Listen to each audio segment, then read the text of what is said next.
So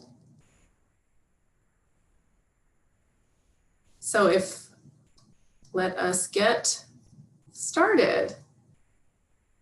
Welcome, everybody. We're so excited to have everyone who's joining us today for tonight's webinar. That's part of this large coalition effort that has been growing over the past several weeks. Our goal is to pass hundreds of local resolutions in support of Medicare for All from coast to coast. And together we are already doing this to powerfully declare that healthcare is a human right and that everyone should have access to the healthcare they need. My name is Melinda St. Louis, and I am thrilled to be here with you all. I'm the Medicare for All campaign director at Public Citizen, and we've joined together with many of the powerful organizations that are here, that are represented on this call. We've now had two very exciting webinars featuring local government officials and featuring Representative Jayapal herself, who has introduced Medicare for All legislation. We've had many leaders from our movement, both local and national, sharing the tools that we need to be able to make a difference in our local communities. So welcome to our third webinar. We now have dozens of folks around the country who are already digging in and making concrete plans to pass local resolutions supporting Medicare for All. So we're really excited about that.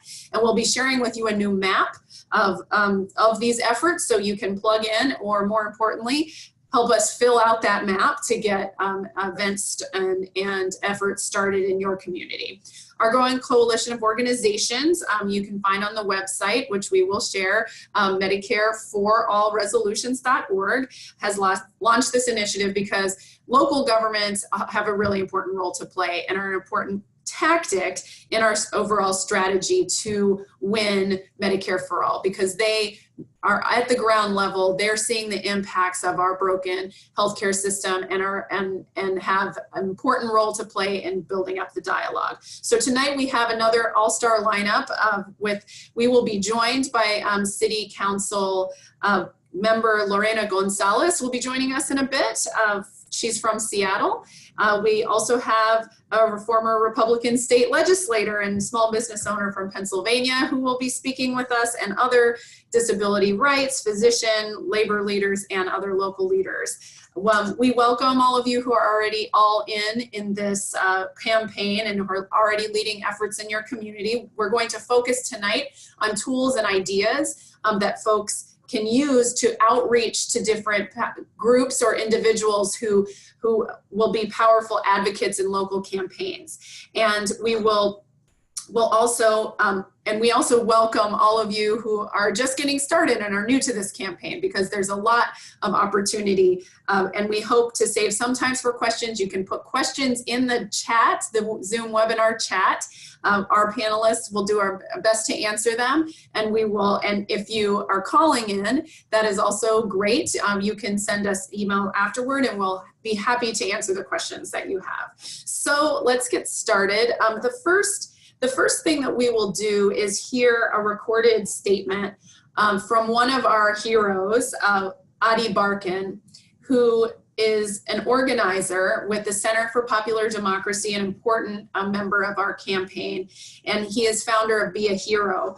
He's been instrumental in propelling forward the momentum for Medicare for All legislation in Washington and across the country. He has advanced Lou Gehrig's disease and traveled from California to DC at great personal peril a couple of weeks ago to testify before the House Rules Committee in support of Medicare for All. And I think anyone who saw it knows that his electrifying testimony, I think which he had to give using a digital voice, will certainly be seen in the history books. When we win Medicare for All, it was a real turning point. And so after that powerful Rules Committee hearing, there's going to now be a hearing in the House Budget Committee tomorrow on our legislation it will include Medicare for All. And there's also been a promise to hold the hearing in the critically important Ways and Means Committee, and that happened after Ady's testimony. So he isn't able to come to be with us, but he sent a recording something that I would like for us to hear, a short statement. Brittany, you're on mute.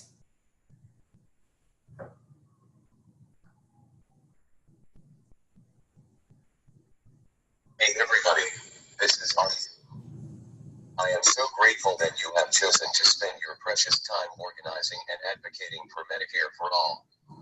It really is an epic battle, and we are on the side of justice, and I am honored to be in solidarity with you. A couple weeks ago, after the Rules Committee hearing, I was reading through the list of co-sponsors on the bill, and it suddenly struck me that my very own congressman in Santa Barbara, Salud Carvajal, has not yet endorsed the bill. I emailed his office and requested a meeting with him. Then I reached out to a few local organizations and put out a call on Twitter and got a great 24 folks to come with me. We met with him and told our personal stories and showed him thousands of petition signatures from around the district, but he still wouldn't agree to co-sponsor. So now we have to increase the pressure. We had a strategy meeting on Sunday, and one of our key tactics that we decided upon was to try to have a strong support for the Barbara City Council and the other cities in the district.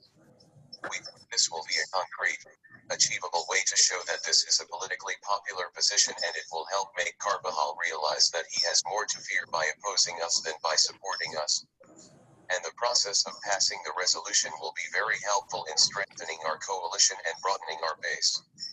Hopefully, if we can get these resolutions passed in hundreds and even thousands of localities around the country, we can force Congress to act. Thank you again for being in this struggle together. It is inspiring and empowering and liberating to be building a better world with you, for us, and our children and our children's children.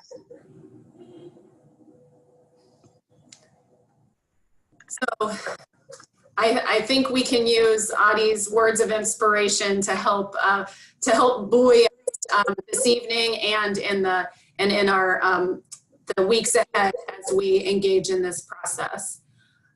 So now I'm pleased to invite. I think we may have somebody that's needs to mute. If you're not speaking, if you could please mute of the panelists. Thanks. I'm pleased to invite Dr. David Steil, who is from Yardley, Pennsylvania. He's going to talk to us about involving small business leaders in our Medicare for All efforts. Mr. Steil is the president and CEO and owner of Microtrap Corporation. It's a manufacturing business in Eastern Pennsylvania. And Mr. Steil also served as a Republican state legislator in Pennsylvania from 1992 to 2008. And he is now on the board of advisors for the Business Initiative for Health Policy. So I would like to invite Mr. Steil to share some words with us. Well, thank you very much, Melinda. This is a real honor for me, especially on behalf of the Business Initiative for Health Policy, which is a group of business people committed to a Medicare for all, universal health care, single payer, whatever you want to define it as. My background is I have over 40 years in business, and as a Republican legislator, I actually introduced legislation in the Pennsylvania House for a single payer system, state-based at the time. This is a very difficult issue for business people, and particularly for the more conservative sectors of our society, Republicans particularly. So we have to be very careful. And what I just want to cover in the next few minutes is a few ideas about how we approach the business community in terms of the concept of Medicare for all. It's very important that we begin not by stressing universal health care, Medicare for all, single payer. The way to approach it, and the way I approach it with business groups, is to begin questioning what my business colleagues are doing by asking questions about what are they doing about health care? How critical is health care to maintaining a stable employee base? Who is in charge of that in your company? What would you change if you had the opportunities? Should business even be responsible for health care? And if not business, then who? How does it work? What would you do? And that last question is really significant because most people, business owners particularly, when you ask them, well, if business is not the right place to operate a healthcare system, and I'm in this primarily because I think business should be out of healthcare, what we're doing is not sustainable. But then they and we have to ask ourselves, well, if not business, then who? And I think there are only two answers to that, one of which is everybody's on their own, or the second is we have some form of a centrally administered plan by a government entity for healthcare. So after that, we can begin a discussion with business people, which we like to do in small groups, by the way. It's if the larger groups are more difficult, but in smaller groups, we like to begin with asking the questions. Well, if you were to develop a new healthcare model, what should it include? What would it contain? And usually it comes down to it needs to be universal. In other words, everybody needs to be included in one way or another. Most business people particularly will agree that it needs to be simple to use. Credit card basis, one source to submit bills, one payment to pay for the bills. It has to, and most business people also believe as they start out, and we can expand on this, but they believe that it should be more like automobile insurance or other catastrophic loss insurance, that it should at least treat injuries and disease, and not try to cover all the spectrum of what might be considered healthcare. But usually they're open to other aspects of it. Business people particularly, and this is one of the selling elements of a Medicare for all system, is that there should be a choice of doctors and hospitals. There should be a choice, and it should be doctors and hospitals which compete for the business of your health care, and not having some insurance company or middle person deciding who you can see, when you can see, what kind of care you can get. So we must ensure competition between the provider and the patient, and it should be a free market. We need to address the cost. Business people are very concerned about costs in our own business, but also in how we provide health care. Again, how do we address the pharmaceutical issue, the administrative cost issue, medical malpractice? Most business people also believe that the healthcare system is best if it's a non-profit type of system, which is a difficult issue right now with for-profit insurance companies. Wait times always come up, medical school costs, student loans, but these are things that are incorporated in a healthcare plan that when we formulate this with business people, they can provide, they can gradually begin to understand all the elements. What are the value? And here's where we start talking about getting the business person to truly understand the greater benefits. And there's many benefits to businesses that we don't realize just by a Medicare for all plan. First of all, Medicare business owners, we have to look at lower costs, look at reduced administrative costs. How good would it be if you, in your labor unions, you didn't have to negotiate health care as part of your labor negotiations? What happens to your ability to compete in the marketplace? And what happens for reduced costs in other areas that business pay, particularly including workers' comp, vehicle insurance, liability insurance, and legal costs, all of which have major healthcare components, and without, and as long as we have a program where everybody else is already covered for healthcare, those costs will disappear. And for major corporations, a big selling point is the legacy cost of retired employees, because if all people are covered, that legacy cost goes away. So those are the kinds of elements that we want to stress in our discussions with business people, and that's how we can do it. So thank you very much for this opportunity, and I'm certainly open to other questions and suggestions and follow-ups. Thank you. Thank you so much, Mr. Steil. We really appreciate your perspective, and I think those arguments are really important for all of us to keep in mind as we're moving forward. I believe we've been joined by Councilmember Lorena Gonzalez. Do we have you on the line, ma'am? You do. Oh, hi. Great. I know you just have a few minutes, so thank you so much for joining us. I want to invite, I'm honored to introduce Councilmember Lorena Gonzalez, who led the first successful City Council resolution that supports the Medicare for All Act of 2019 earlier this year in the Seattle City Council. And so I think we've heard from some other City Council members, and I think it's critical for us to hear about that process as activists from around the country are planning to launch their own local resolution. So we'd love to hear from you. Thanks.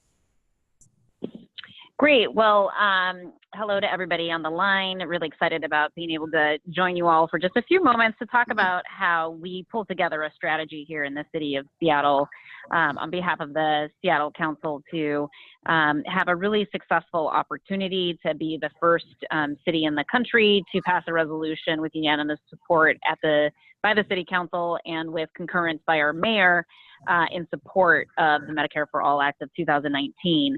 I'll just start by saying that I've really enjoyed a strong relationship with Congresswoman Pramila Jayapal, who hails from the great state of Washington and represents parts of Seattle, most of Seattle, in fact.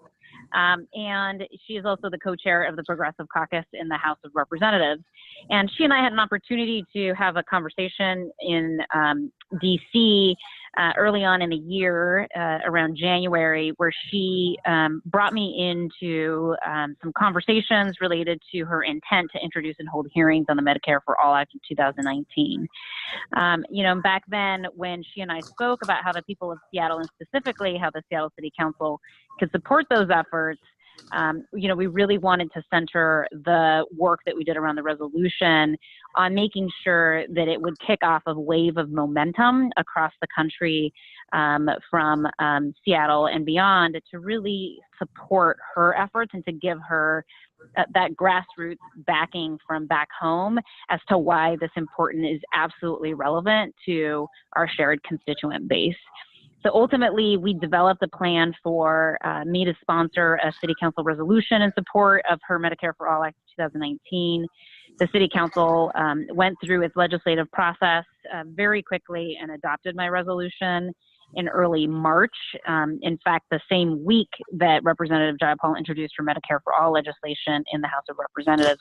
So we worked collaboratively with her office and her district-based office in particular to really coordinate tightly the timing around when we would introduce our resolution, the contents of the resolution, and also the timing of when our final council vote would take place on that resolution. And I really felt strongly that it was important for us to be the first to go because it was really, I think, important for us to make sure that the city of Seattle put its voice and power behind Medicare for All, and in doing so, supporting one of our congressional representatives in Washington, D.C., who has really been bold from the time that she first ran for election for this position to really talk about Medicare for All before many others were doing so here in our state. And so for those of us who represent one of the most blue and most progressive areas of the country, we know that our jurisdictions are oftentimes the last line of defense, and sometimes the first line of defense against Trump's Republican Party and this administration. And our cities and towns are really where we can find the groundswell of grassroots support to advance progressive movements, not just within our local jurisdictions that are restricted by the geographic lines and boundaries, but really we can tap into our local grassroots support to build a wave of progressive movement on progressive policies that benefit all of our jurisdictions across the country, and really use our relationships with our congressional representatives to achieve that. And so you know, as we all know, we're living in very divisive times, and in our progressive jurisdictions have to do everything we can to urge more of our own constituents and constituents across the country and other elected leaders to really stand up for bold actions on issues like healthcare access and reform of our for-profit healthcare system that really does a disservice to those who need healthcare the most. And you know, we can use the power of our progressive constituencies to make sure that we are advocating for things like Medicare for all that have such a tight nexus to many of the issues that we're dealing with in our local jurisdictions. And here in Seattle, one of the ways that I spoke about this issue is in a city like Seattle, where not everybody is able to access the prosperity that we're currently experiencing here.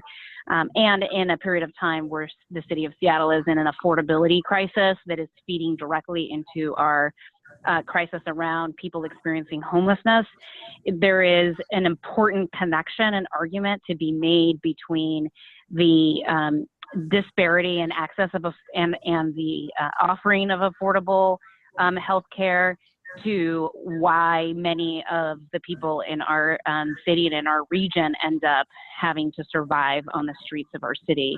And I was able to really walk through a lot of the statistics of people who are currently experiencing homelessness in our city, and how that experience and one of the root causes of that experience was directly tied to lack of access to healthcare, whether it be for mental or behavioral health, or whether it was you know, a bankruptcy that ultimately resulted in them losing everything, including their home, and ending up, unfortunately, continuing to live with trauma and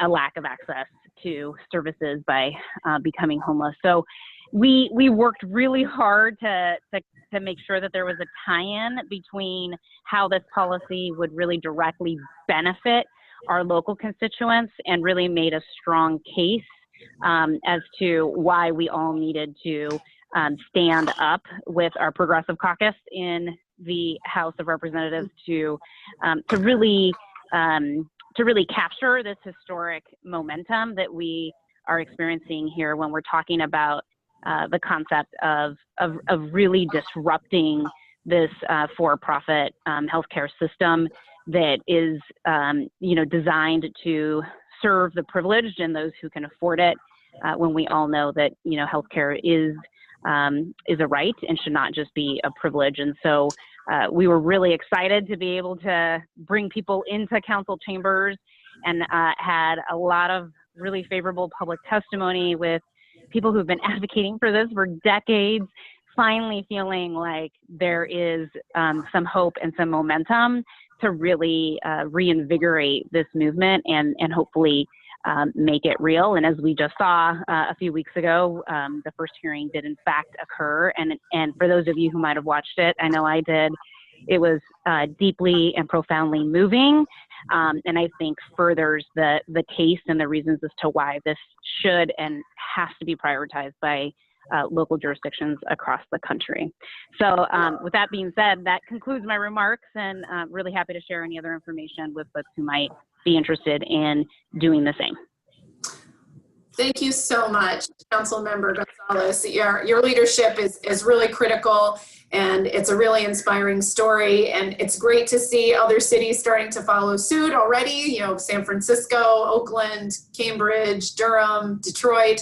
And this effort, this coalition effort that we're working together on, we believe our goal is to pass hundreds of resolutions to follow your lead. And so thank you so much for your leadership. We really appreciate it. That's wonderful and such great news. And anything we can do here in the city of Seattle to support those efforts in the coalition, just let us know. Great. Thank you so much. Thank you. So next, I want to invite Keena Collins, who is an organizer with Physicians for a National Health Plan. PNHP has been a leader in this fight for many, many years, and involves more than 20,000 physicians around the country who have been calling for a national insurance program for a very long time. And so Kina will share a few words about engaging physicians at the local level in our local resolutions effort. So thank you, Kina. Yeah, thank you, Melinda, and thank you for everybody that's on the call. Can you all hear me? You can just nod. Okay, we're good. So one thing that I want to talk about is physician mapping, right? So there's a few ways that you can contact physicians locally who may be involved in the single payer fight. So one, most states have a single payer coalition. So here in Illinois, for example, we have the Illinois Single Payer Coalition. If you're in California, they typically have it. You want to contact that organization first, because that organization will be full of not just physicians, but also medical students, unions, other people who've been in the fight.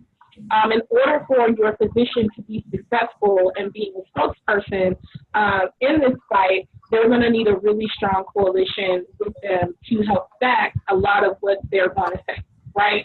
So there's validity and legitimacy in what we call the white coat, which is what doctors wear, right? When they go to Capitol Hill and they testify in their white coats or in a press conference, there's a sense of deference and respect that comes along with that, and legitimacy that comes along with that. So there's so many advantages to having physicians kind of at the forefront, and that's a lot of what we do here at PNHP.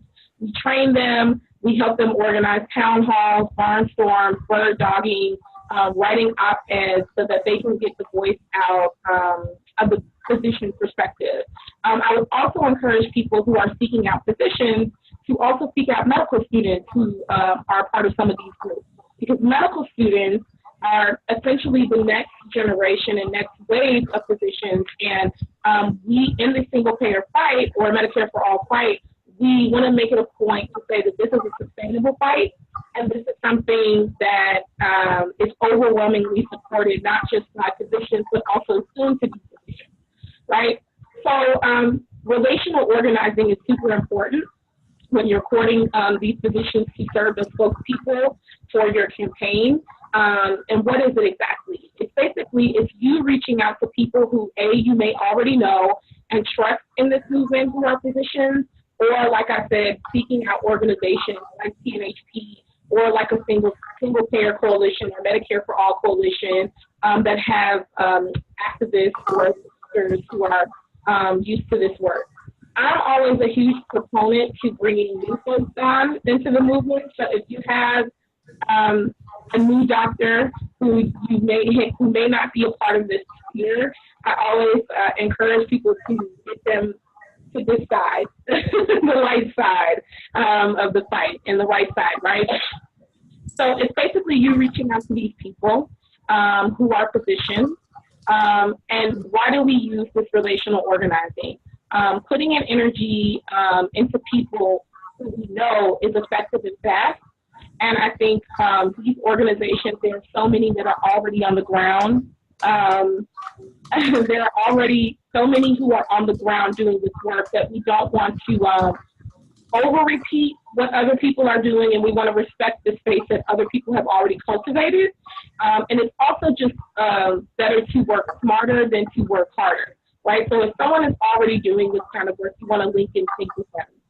It's also important that you grow out the coalition, right? So that means continuing this relationship, not just to be a spokesperson, but to also keep this relationship going, because a lot of the work that folks do organizing-wise is intersect, right? So relational organizing is a super important key to making sure that we create and cultivate and curate strong physician spokespeople for these city resolutions. You also want to make a plan, right? So you want to prioritize, engage, and keep the messaging simple, right? So we want to provide a simple unifying message, because as we know in the Medicare for All fight, people have different opinions about how it should be rolled out, who should be rolling it out, etc. So make sure whatever you're asking them, Yeah, just 1 minute. 1 more minute. Okay, so just make sure that whatever you're getting them to say, that it's a completely unified message, so that it's clear, it's coherent, and people get the talking points of what you're trying to achieve. My second tip as I wrap this up is to make sure you create a contact list. So all of the physicians that you're keeping in contact and medical students, retain their information so that you can keep them around to continue to build out your resources. And if you need them again for another campaign, you'll have them. So once again, keep the messaging authentic. Make sure that the messaging is simple, and make sure that you're building a continuous relationship and rapport with the physicians and medical students that you bring forth. Thank you so much, Kina. We really appreciate that. And PNHP is an excellent resource. They can actually help connect you to those physicians. And so we'll make, Kina, if you want to put the best way to contact in the chat so people can connect, and that would be great. So next I'd like to invite Mark Dudzik, who directs the labor campaign for single payer, to talk about all the exciting new labor unions who are getting involved and how we can engage with that. Thanks, Melinda. It's great to be here. So this past March, we reached a very important milestone when unions that represent a majority of organized workers in this country endorsed HR 1384, the Medicare for All Act. And this is really the first time since around 1993 when we could claim that Medicare for All single-payer healthcare is the policy of the U.S. labor movement. We had a very divisive debate in the 1993-94 about whether to continue to support a single-payer social insurance model or to support what was then called the Clinton healthcare plan. And we lost that debate, and we've been wandering in the wilderness for a couple of decades since then. So this is a big sea change within the labor movement, and it's really driven by both the crisis in collective bargaining. I don't have to tell anybody, I think, that healthcare is the biggest cause of strikes and lockouts and concession bargaining, and it's really simply unsustainable to continue to bargain for healthcare and to link healthcare to employment. It just doesn't work. It drives wage stagnation, makes it impossible for workers to really feel secure in their lives. So, you know, this crisis has resonated at all levels of the labor movement. And I think the other thing that drives this change within labor is that the union members, like most Americans now, have come to the conclusion that the system does not work for them and does not work for them, their family and friends and neighbors, and they want their unions to be an advocate for Medicare for all. So it's important to move on that. There still is some pushback within the labor movement. Some unions believe that they can continue to get a better deal for their members through collective bargaining, which is mainly a function of not knowing what Medicare for All really would cover.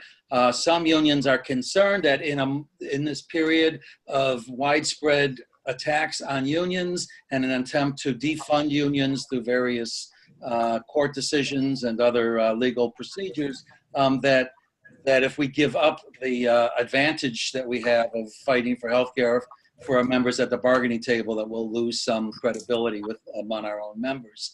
And then finally, I think there's some unions who are worried about disrupting political relationships that they need for other parts of their program with establishment politicians who may not support Medicare for All. So we still have some work to do, but unions can really be a game changer.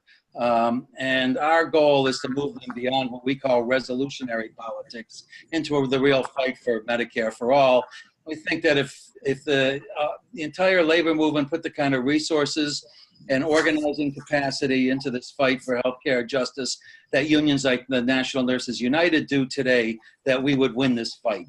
So it's very important to bring unions into this fight.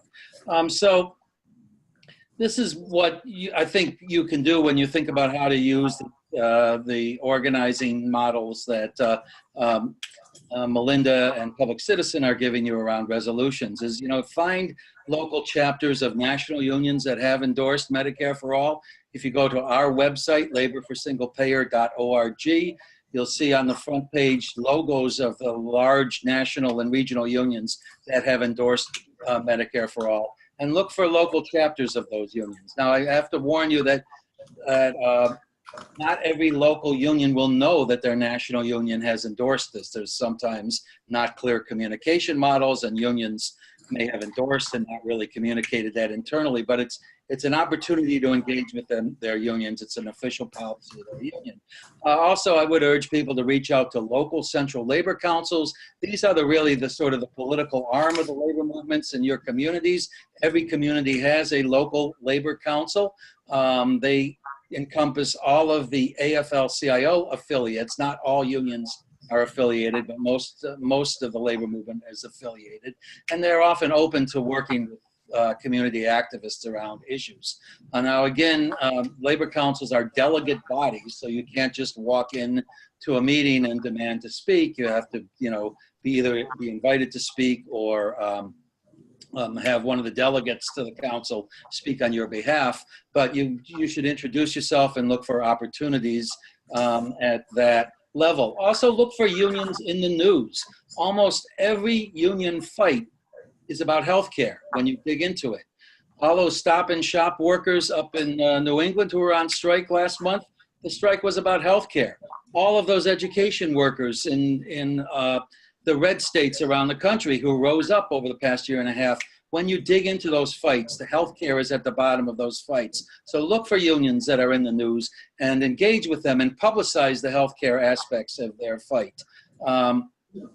The tool that we have using the resolution, I think, is a very important opportunity to engage with unions, particularly unions who have represent members in the public sector. You can easily find out how much of the public budgets are going for healthcare for active and retired workers, and look at the potential savings that a public entity could have.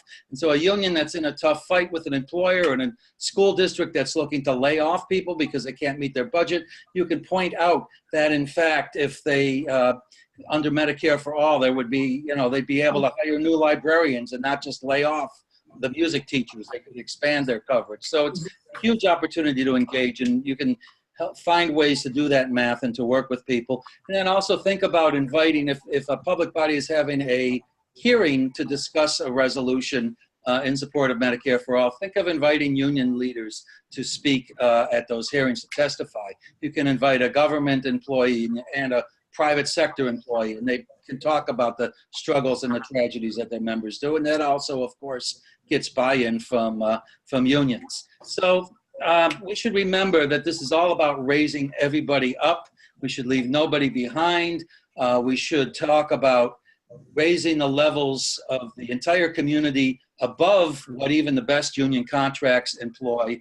And then finally, it's very important that we all seek to be activists for the interests and concerns of any workers who are displaced as a result of the transition to Medicare for All. No one must be left behind there. There's plenty of money in this for-profit healthcare system to do a just transition for all workers. So thanks for the opportunity to speak tonight. Thank you so much, Mark.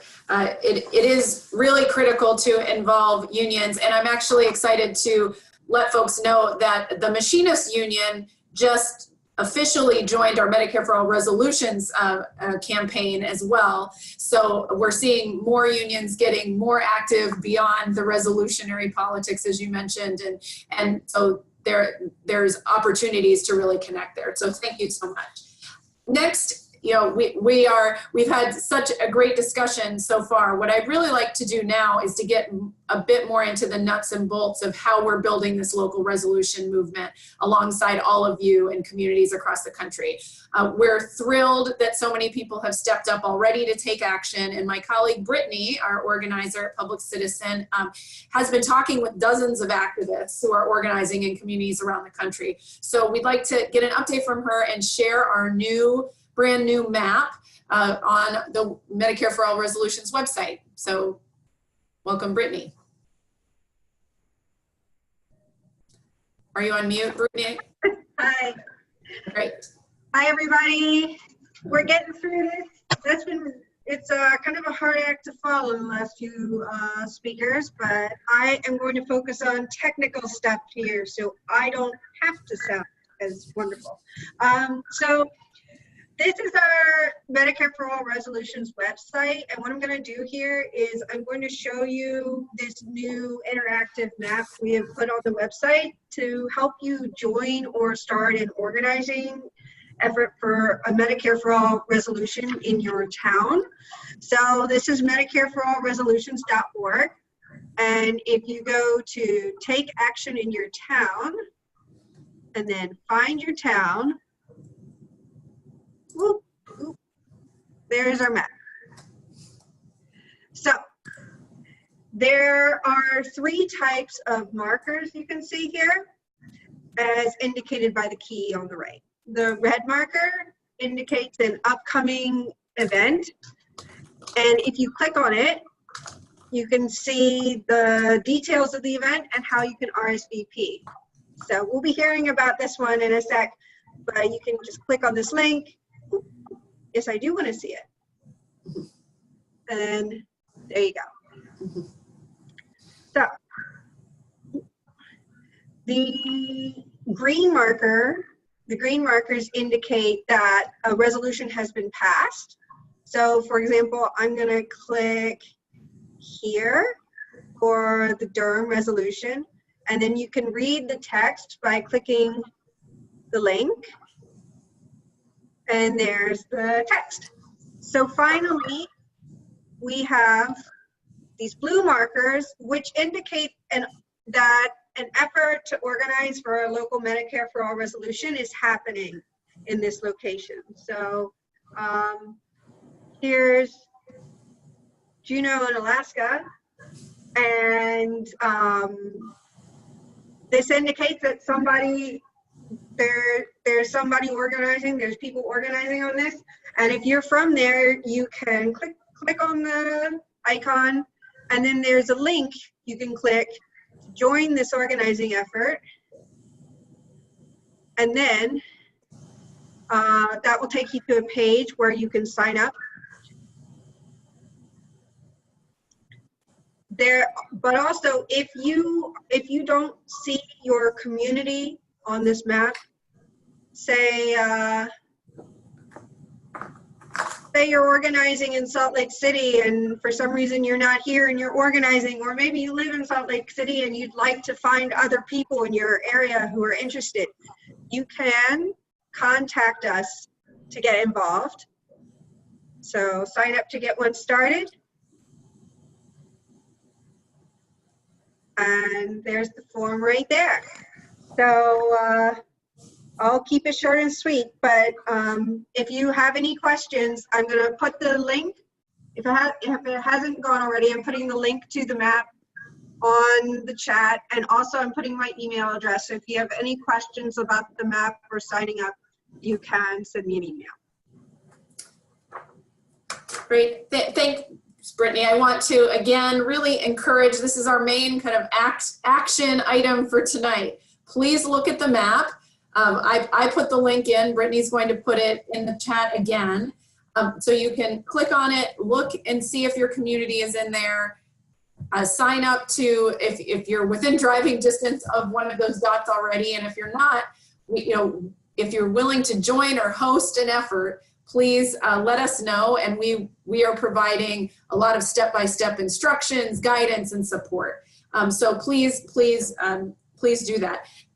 Now I'd like to introduce Connie from People's Action. She's the Healthcare for All organizer for People's Action, a critical partner in all this coalition effort, to make sure you see some of the tools that we have on the comprehensive toolkit we have on our website, and to introduce some of the key local organizers who are leading these efforts locally. And that's a really important piece. Before we end, I want to make sure everyone has a chance to say a few words.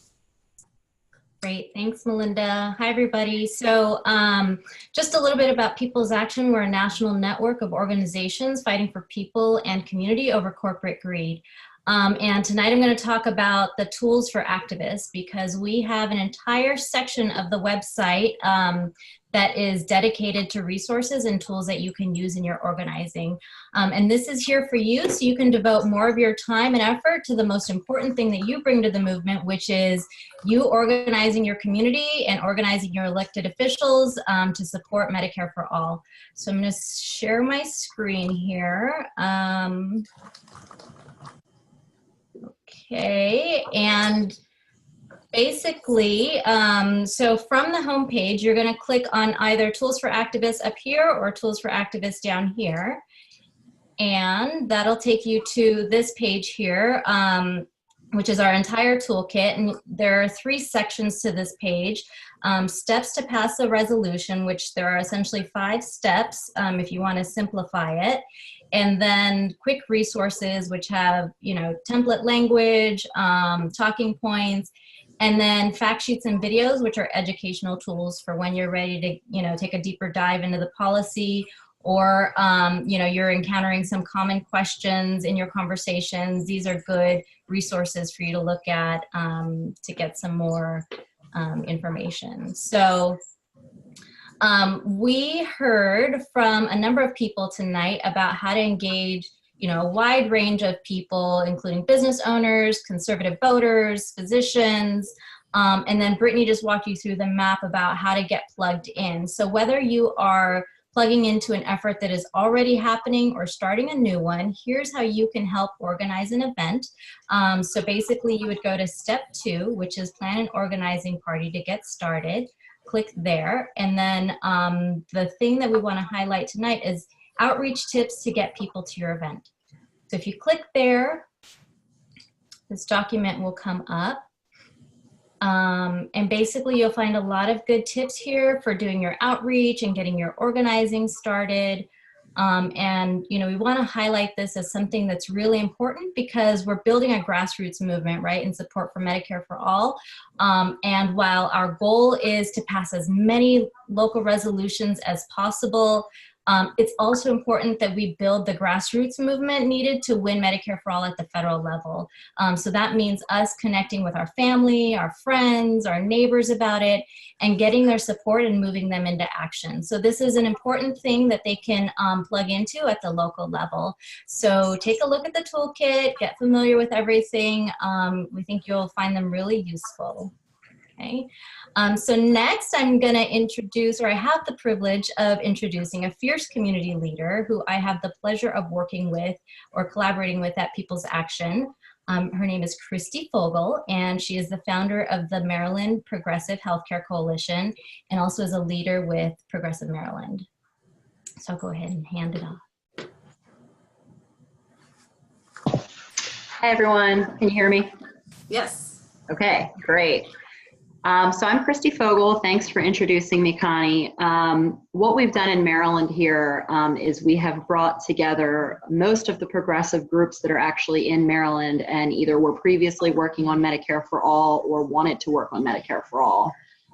So rather than working separately, we've all come together. And that would include some PNHP doctors, activists, healthcare providers like myself, and other progressive organizational leaders.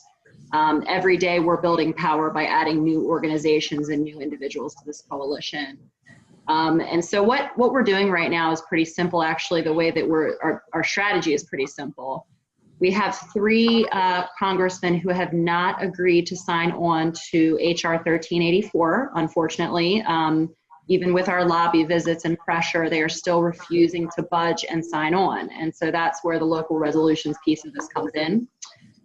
So what we have done, because our coalition is geographically spread across Maryland, which is a major advantage for us, we have constituents in almost every congressional district. We are breaking up into those 3 congressmen's districts, and we are attempting to pass resolutions in those areas. So one of the things is we're focusing on city and county councils. Notoriously in Maryland, we have a lot of moderate Democrat city and county council members, unfortunately, but we are working on that right now. So what we're doing is we're passing some resolutions, or we're attempting to pass some resolutions in the beginning stages in Anne Arundel County and Baltimore City and in Montgomery County. And I have a few of my coalition leaders that are actually on this call right now that are working on this. So as we break up into these groups and we work on this, we're reaching out to county council members, trying to get to know them, doing our research to find a champion for this that will either sway the other council members or present the resolution themselves. Generally, we're trying to find out who our allies are with this and who our enemies are. So for the councils that won't budge, we do have a secondary plan in mind, and that would be focusing on the local municipalities. Oftentimes, if you are unable to budge some of these larger city or county councils, you still can budge the municipalities and pass resolutions there. And so that can provide immense pressure on the congressman if you're able to pass resolutions in multiple areas within that district. It kind of gives them a position where they have nowhere to hide. And so through this, with the resolutions, we're actually gaining petition signatures. We are planning to do town halls in these same districts, and we are going to continue to increase the pressure on these congressmen until they agree to sign on to this bill. And one final thing I did want to mention, along with the local resolutions and all these other things we're doing to increase pressure, we are also adding on people that are primary challenging some of these congressmen to work on these resolutions with us. And so it's one of those things where you have a congressman who isn't signing on, and here you've got this other person who's challenging them that's making Medicare for All a main part of their platform. So these are some of the things that we're doing in Maryland to try to get this done. Thank you so much, Christy. It's really inspiring to see what you all are doing at the local level. We have 3 other folks that we want to hear from. I know we're running close to the hour, so I want to make sure we have time. Francis Gill, who is a member of the American Medical Student Association from New Orleans. Would you like to share a little bit about the work in New Orleans? Yeah, absolutely. Can you hear me? Yep. Mm-hmm. Okay, great. Yeah, so my name is Frances. I'm a member of American Medical Students Association, or AMSA. And I'm also a member of Students for a National Health Plan, so SNAP. And through AMSA and SNAP, I've been able to work closely with other medical students who are really passionate about Medicare for All and who are really well-versed in the issues as well. And as Kina mentioned earlier, one of the strengths of working with medical students or with physicians is that you can kind of mobilize people who are perceived to have some expertise. And especially when talking about pressuring legislators, whether at the city level or the federal level, I think having that, that expertise activated can be quite compelling. And then the other hat that I wear is that I'm a member of the Democratic Socialists of America, and we do a lot of door-to-door community outreach. So canvassing through neighborhoods, knocking on doors, talking to people, tabling at events. And we really have a lot of like one-on-one conversations about what Medicare for All would mean in individuals' lives. This has created a lot of opportunities to really tie local health issues to the broader Medicare for All fight, which I think is one of the big strengths of the passing city council resolutions tactic. You know, for example, in New Orleans and Louisiana, there's numerous environmental health justice issues that people feel really deeply every single day, as well as maternal mortality rates that are sky high. And I mean, it goes on and on. So being able to tie like these things that people feel in their bones every single day to the larger policy issue of Medicare for All is really powerful. And then the way that and this has also created opportunities to work within these, between AMSA, SNAP, and DSA, because we've been organizing these community health fairs where medical students can volunteer at the health fair to do really basic health screenings like blood pressure. And it's a way to like draw people in and build more conversations, which I think has been really powerful. And it's also been an opportunity to work closely with the, there's a DSA chapter in Baton Rouge, and there's medical students at LSU. So being able to build ties between these organizations, between these cities, has been very powerful, especially because Baton Rouge is in the same congressional district as New Orleans. So again, like one of the previous speakers mentioned, it makes it so that our representative has fewer places to hide if we're able to really demonstrate strong support in multiple cities in his district. So yeah, thank you. Thank you so much, Francis, and it'll be really exciting to see efforts in New Orleans. And thank you again. And AMSA and DSA are also very important partners in this coalition effort on local resolution. So we're really grateful for all of the leadership there. I'd like to turn it over to Dr. David Terry, who is from Kansas City, to talk about their organizing for a minute or two. Are you still there, Dr. Terry? I think you're on mute. Can you unmute yourself? Oh, yes. Okay. Can you hear me now? Yes. Okay. So my name's Dr. David Terry. I'm with Physicians for National Health Plan. Do you want to start your video? Start my video. Start my video. Just there we go.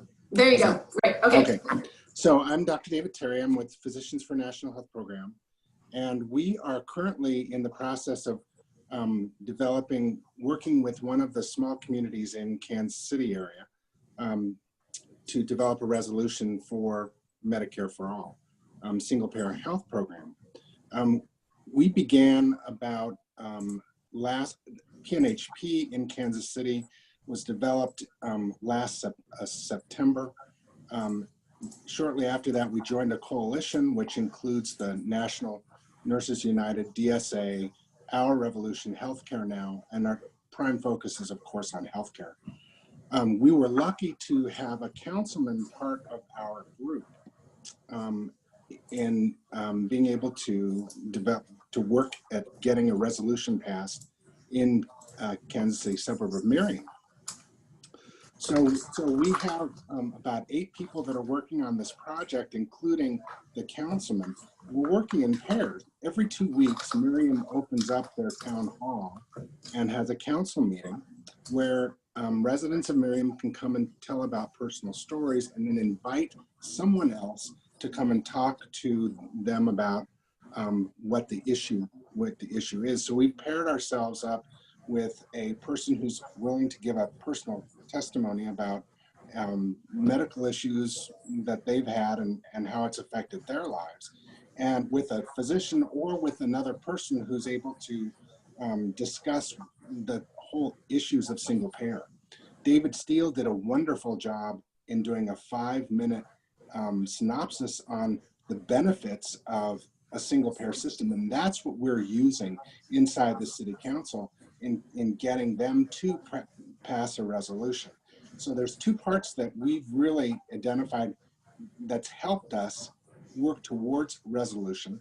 Is one that we've grouped with these other groups, DSA, Our Revolution, Healthcare Now, Nurses, National Nurses United, as well as PNHP. That's been the one, is having this coalition that's been going on for the last 6 months. But number 2 is also having that of the council person who's working behind the scenes. So people can look at their city council list and identify someone that they can meet and talk to, get them to endorse it and to work behind the scenes. At the same time, getting people to come in and speak to city council about the benefits of a single payer program, and bring in the personal stories of single moms working 2 jobs, people having to pay huge fees, et cetera, et cetera, et cetera. Using PNHP would be very helpful. You can go to their website, click on the state, and it'll give you information about how you can contact them. And the doctors that we're working with are very active in wanting to, into speaking in front of groups to promote this healthcare policy. So thank you so much. Hopefully that will have given you guys some ideas about how to address the issue and get it onto get going on single payer resolutions for different cities. Again, we are living in a very conservative area, as you all probably know, and it's not an easy process. I've been watching some of the tabs saying, up to 70% of doctors support single payer. In Kansas City, I'm sorry, it's not that. Yeah. Well, thank you so much, Dr. Terry. I think what is exciting about this tactic is that it is something that that works, that we can do in red states, blue states, and everyone needs to be involved. And so I want to finish by inviting Chen Sim from Los Angeles to make an announcement about their upcoming event. And I do recognize we're 2 minutes past the hour, but we have been answering a lot of the questions along the way. So Chen Sim. Hi. As Melissa mentioned, we're having our first Medicare for All resolutions organizing meeting in the east side of Los Angeles in Los Feliz this Saturday afternoon, May 25th. If there's anybody from the Los Angeles area on this call who'd like to join, you can go onto the map that Brittany showed earlier and RSVP there, or I'll add my email to the chat and you can email me. Basically, we're just starting from scratch, unlike the other panelists. I mean, not from scratch, but we're starting, at the very beginning. We're not that far along in the effort. We fortunately will have Dr. Bill Honigman to speak to describe the contours of the Medicare for All Act of 2019 in the House and the Senate to share that information with the people who will be at the meeting, and probably share Ady Barkan's testimony in the Rules Committee, and then open it up for discussion. We expect that there will be people attending who are involved in the teachers union, who are with the local DSA chapter, who are also members of local Democratic clubs, also members of the Los Angeles Neighborhood Council, which is this intermediary liaison between the city council and particular neighborhoods in Los Angeles. So from there, our plan is, our goal is, from that meeting, we will determine who is going to take each, one piece of the pie and break it out to, we go talk to the local Democratic clubs, get their support, talk to DSA, chapter, teachers union, whatever, neighborhood councils, get their support, go to our city council members that we identify as maybe friendly, and build up from there. And there's also the LA County Board of Supervisors that we will have that we have contacts with. So that's the idea. We're just starting.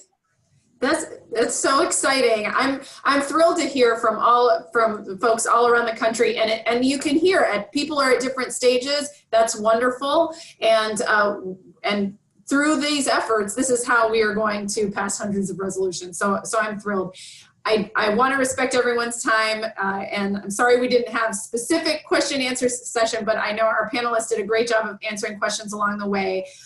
We want to make sure these webinars are useful for all of you and want to highlight your work and issues that you're facing. So if you want to participate and be a panelist and share a few words about your local efforts, please let us know. You can email me at mstlouis@citizen.org, or also Brittany as well, and we will add you to future webinars. And you can mark your calendar for our next time we'll get together, which will be Wednesday, June 12th at this time, 5 p.m. Pacific, 8 p.m. Eastern. We will obviously be sharing that. So, and please don't forget to look at our map and sign up if you're close by to one of the efforts and underway, or sign up to let us know that you are organizing already or would like to start something, so we can populate this map, make it really robust, and all the great ideas for outreach that we had on this call. We will be digging into different elements of the process in subsequent webinars as well. So thank you very much to everyone. If anyone, rest of our panelists want to say any last words, feel free. All right, great. I see a lot, I see some thumbs up. And thanks, I really want to thank all of our panelists both national and at the local level. It really made, we're building a movement together, and it's very exciting. And I want to thank all of you and thank everyone who tuned in, and you are part of this as well.